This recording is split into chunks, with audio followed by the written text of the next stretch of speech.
여러분 안녕하십니까? 헬로티비 뉴스입니다. 코로나19로 우리의 일상이 참 많이도 변했습니다. 특히 비대면 소비를 선호하게 되면서 일회용품 쓰레기가 크게 증가하고 있는데요. 점점 느는 쓰레기 양이 우려스럽습니다. 이정하, 이세진 두 기자가 차례로 보도합니다. 이달 초 통계청이 발표한 자료입니다. 지난 7월 기준 온라인 쇼핑 거래액은 12조 9천억 원으로 전년 같은 기간보다 1조 7천억 원이 증가해 16% 가까이 늘었습니다. 특히 이 가운데 음식 서비스 배달이 절반을 넘었죠. 67%를 차지하고 있습니다. 코로나19의 오프라인 쇼핑보다는 비대면 소비 시장이 늘고 있다는 것인데 또 그중에서도 음식 배달이 월등하게 큰 비중을 차지한다는 것을 알 수 있습니다. 안 보고 안 만나고 웬만하면 집에 머무르는 일상, 코로나19가 바꿔놓은 모습인데요. 상황이 이렇다 보니 각 가정에서 배출돼 점점 쌓여가는 일회용품 쓰레기가 큰 골칫거리입니다. 우리 지역 상황 크게 다르지는 않습니다.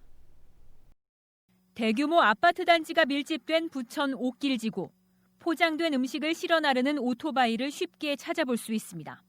코로나19 이후 배달을 선호하는 시민들이 늘어났기 때문입니다. 주말에는 그래도 전부가 2회 정도는 된 것 같아요. 배달만 했을 때는. 배달이나 포장이 훨씬 많아요. 증가한 배달 주문량의 결과는 일대 아파트 분리수거장에서 곧장 드러납니다. 플라스틱 용기와 택배 종이 상자 등의 양이 단연 많습니다. 재질도 모양도 제각각인 플라스틱 용기가 대부분. 그릇에 홍보용 스티커가 그대로 부착돼 버려진 경우도 있는데 분류하는 데 손이 많이 갑니다. 확실히 많이 이제 나오죠. 일로 치면은 플라스틱도 많이 나오고 이제 여러 가지 아이스박스 같은 거 이제 그런 것도 좀 나오고요. 그래 이제 시쳐도 될 것 같은 거 시쳐서 이제 우리가 다시 재활용을 하기는 하는데 만약에 그것도 안 될 경우 때는 이제 폐기 처분하는 거죠. 쓰레기통에 들어가는 거예요. 예, 제 손은 좀 간다고 봐야죠. 인근의 다른 아파트도 상황은 비슷합니다. 실제 부천 지역에서 나오는 일회용품 쓰레기는 지난해에 비해 30% 가까이 늘었습니다. 주민들도 코로나19 이전보다 급증한 일회용품 사용을 실감합니다. 일회용기가 엄청 많이 늘었죠. 그전보다. 일회용기가 한 150%? 일회용기가 제일 많이 늘고 그다음에 종이 상자, 택배 상자. 택배 상자는 진짜 많이 늘고. 불가피하게 쓰게 되는 일회용품. 하지만 모두 재활용하는 건 사실상 불가능한 상황에서 쌓여만 가는 쓰레기를 줄이려는 노력이 필요한 시점입니다.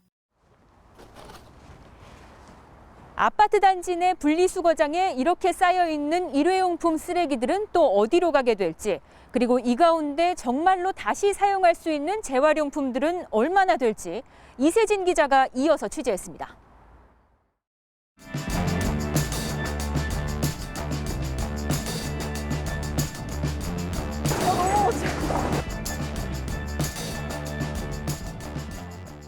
김포에 있는 재활용 수집소입니다.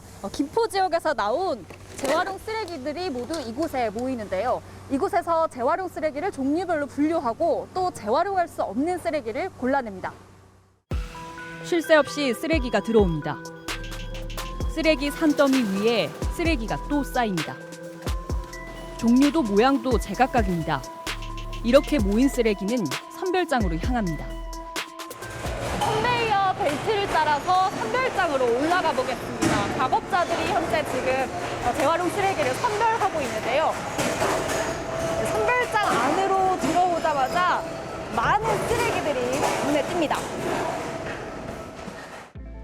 끝이 없습니다. 모두 쓰레기입니다. 페트병과 플라스틱 용기, 유리병에 비닐봉지까지 한데 뒤섞여 있습니다.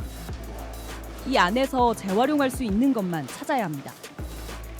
기계로 작업할 수 없어 손으로 하나씩 골라냅니다.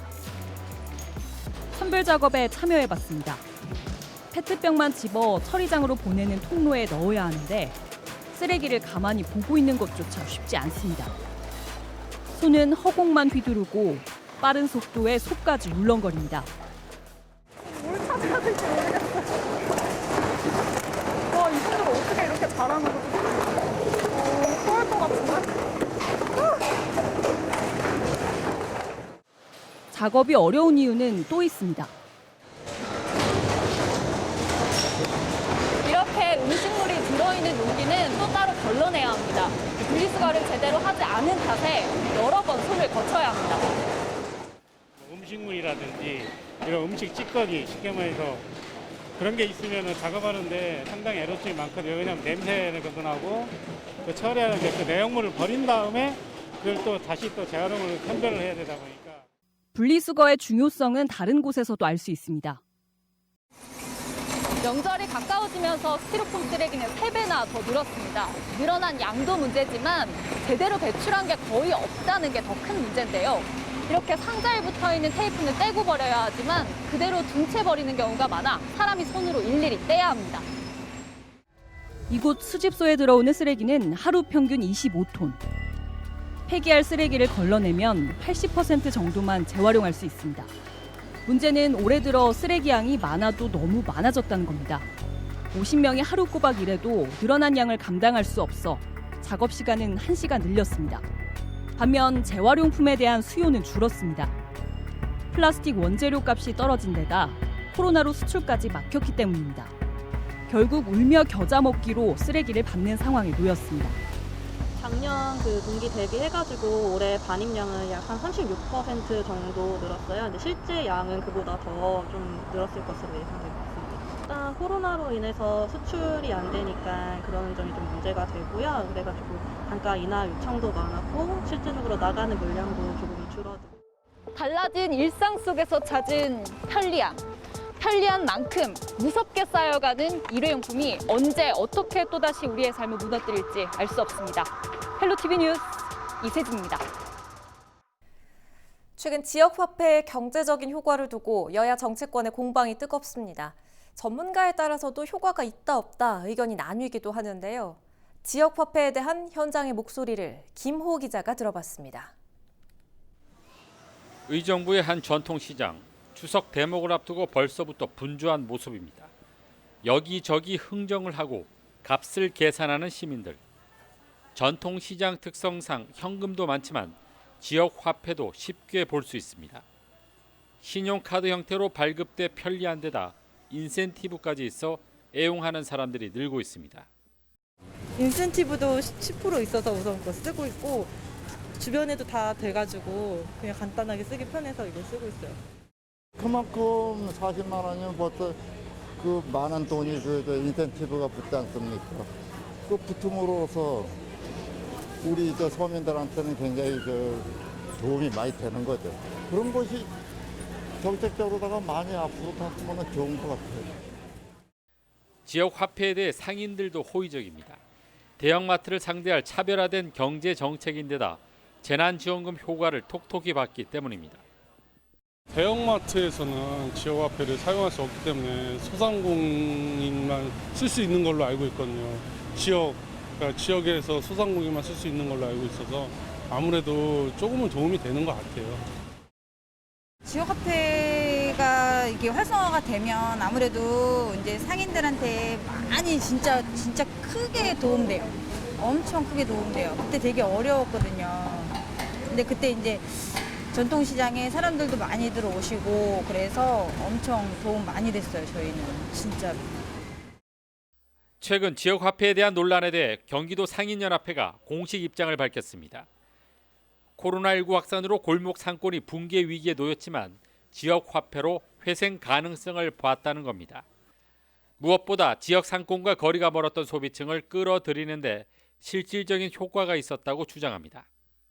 백화점이나 마트 이런 데만 있던 사람들도 시장에 한 번 더 나와보고 또 물건도 실제로 구매하다 보니 새로운 시장의 그 맛과 정과 또 가격에 대한 것들을 싸고 저렴하고 좋다는 걸 느끼게 되다 보니까 어떻게 보면 시장의 어떤 새로운 단골을 만드는 효과도 있고. 경기연구원 역시 지역화폐에 대한 긍정적인 보고서를 발표했습니다. 지난해 소상공인 매출 분석을 통해 지역화폐 결제액이 증가하면 소상공인 매출액은 월 평균 57% 증가했다고 밝혔습니다. 또 지역화폐 결제액이 증가한 점포는 그렇지 않은 점포에 비해 월 평균 535만 원의 매출이 늘었다고 덧붙였습니다. 지역화폐만 가지고 지역화폐만 쓴 게 아니고 본인이 원래 가지고 있던 현금이나 또는 신용카드를 가지고 가서 지역 앞에 쓰면서 그 부분 현금이나 신용카드를 더 쓰게 되더라 이거죠. 그래서 추가 소비가 발생해서 그 소상공인들 그런 지역 경제에 기여를 하게 되는. 이 밖에 동일 점포의 경우에도 지역 화폐 결제액이 100만 원 증가하면 매출액은 월 평균 57만 원 증가하는 등 지역 화폐 사용이 추가 매출 확대로 이어지고 있다고 강조했습니다. 지역 화폐 매출액은 도심이 발달한 경기 남부보다는 상대적으로 낙후된 경기 북부 지역에서 더 크게 나타나 지역 균형 발전에도 큰 도움을 하고 있다고 경기연구원은 주장하고 있습니다. 헬로티비 뉴스 김호입니다.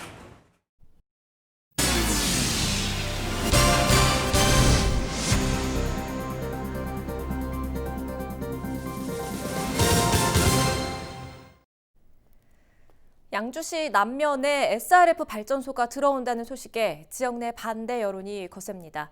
해당 업체의 고형 연료 사용 신청을 허가하지 않던 양주시가 경기도 행정심판 후 입장을 바꿀 것으로 보입니다. 어떤 내용인지 김초롱 기자가 전합니다.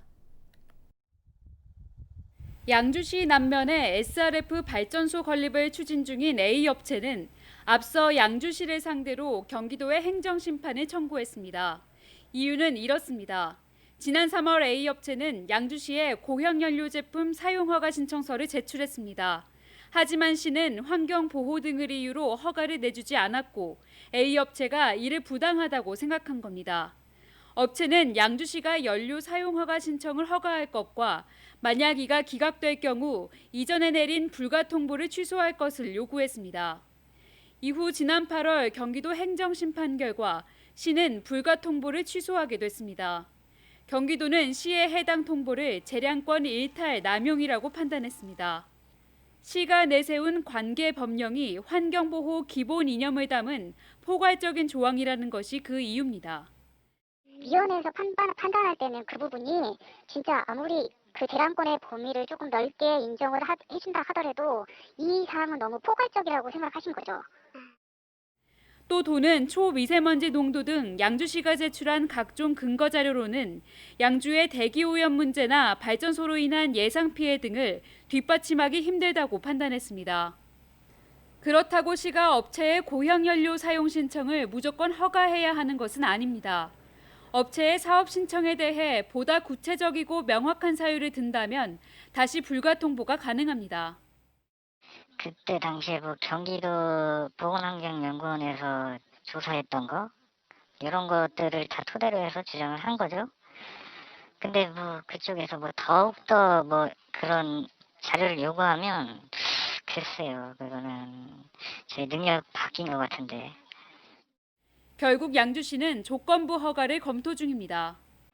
그래서 일단 기본적인 방향은 그 기동력이 있기 때문에 법에 있는 대로 조건을 걸어서 허가를 내줘야 된다. 양주시가 A업체의 연료 사용 허가 신청을 조건부 승인할 경우 발전소 가동까지 남은 승인 절차는 환경부 통합 인허가 하나입니다. 헬로티비 뉴스 김초롱입니다.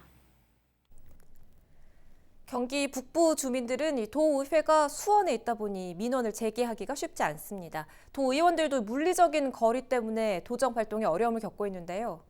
경기도의회가 이 같은 문제를 해결하기 위해 북부 분원 설치에 나섰습니다. 김호 기자입니다. 의정부와 양주, 고양시 등 경기 북부 10개 지자체 인구는 352만 명, 전국 3위인 부산보다 많습니다. 이 때문에 의정부에는 북부 도민을 위해 도청과 교육청, 경찰청 등이 북부청사 형태로 설치되어 있습니다. 하지만 민의를 대변하는 도의회는 수원에만 있어 북부 지역 주민과 도의원들과의 소통이 쉽지 않습니다.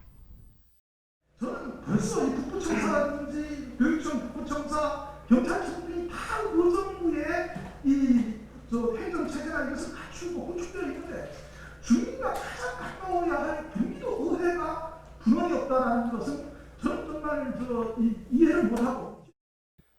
의정 활동을 위해서는 왕복 200km가 넘는 거리를 다녀야 하는 의원들의 고충도 상당합니다. 의정부에서 출발하면 한 2시간 40분 이 정도 소요되는 것 같습니다. 그래서 정말 의정활동 하는 데에 도로에 허비하는 그런 비용들이 너무 크지 않나. 이 같은 문제 해결을 위해 경기도의회 북부분원 설치가 추진되고 있습니다.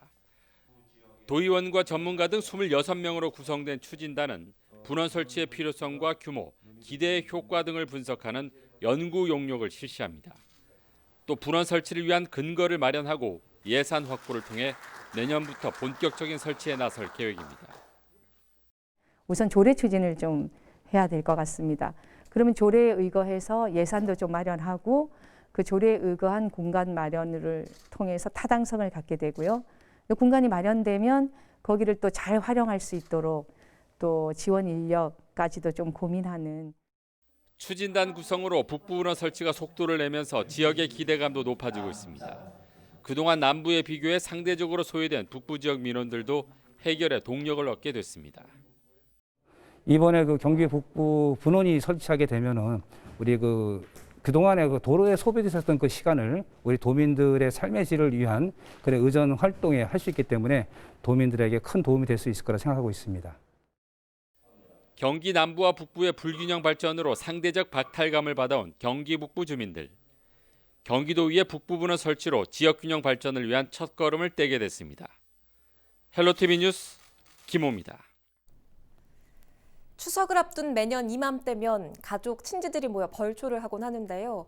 올해는 코로나19로 지역 간의 이동을 꺼리면서 대행 서비스를 이용하는 분들이 늘고 있습니다. 지자체들도 벌초 대행 비용을 깎아주는 등 적극 권하는 분위기입니다. 박은경 기자입니다. 몇 달만 손길이 닿지 않아도 자풀로 뒤덮이는 묘지. 능숙한 솜씨로 풀을 베어내고 주변도 말끔히 정리합니다. 작업이 끝난 봉부는 사진으로 찍어 전송합니다. 조상묘를 관리하기 어려운 자손들을 위한 벌초 대행 서비스입니다. 예전에는 전부 다 자기들 개인적으로 많이 하고 그러니까 그냥 올라오면 서울서 오면 한 상, 두 상 보고 오면 경비가 안 나와요. 요즘은 거기 한 8만 원 주고 그러면 자기들 놨다니까 그래 많이 나옵니다. 산림조합에 따르면 벌초 대행 서비스 이용자는 해마다 늘어 최근 5년 사이에만 2배 가까이 급증했습니다. 특히 올해는 코로나19로 지역 간 이동을 꺼리면서 이달 초 이미 지난해 전체 신청 건수를 넘어섰습니다. 하루에 많을 때 한 15기까지 들어오고 상황이고요. 그래서 추석 이후에도 작업이 될 수 있다, 추석까지 안 될 수 있다라고 안내를 해드리면은 올해 같은 경우 안 모이다 보니까 그냥 추석 이후에도 그냥 해달라 이런 분들이 이제. 지자체들도 올해만큼은 벌초 대행을 권하고 있습니다. 대행 업체들과 협약을 맺어 비용을 깎아주는가 하면 아예 벌초 대행 추진단을 직접 꾸린 곳도 있습니다. 추석을 맞이하여 벌초를 위한 가족 친지들의 모임이 자칫 코로나19 재확산의 계기가 되는 것을 막고자 시행하게 되었습니다. 농협, 산림조합 등 흩어져 있는 벌초 대행 접수 창구를 일원화하여 코로나19 확산으로 마냥 달갑지만은 않은 추석 연휴. 유례없는 감염병 사태에 민족 고유의 벌초 풍습도 바뀌고 있습니다. 헬로티비 뉴스 박은경입니다.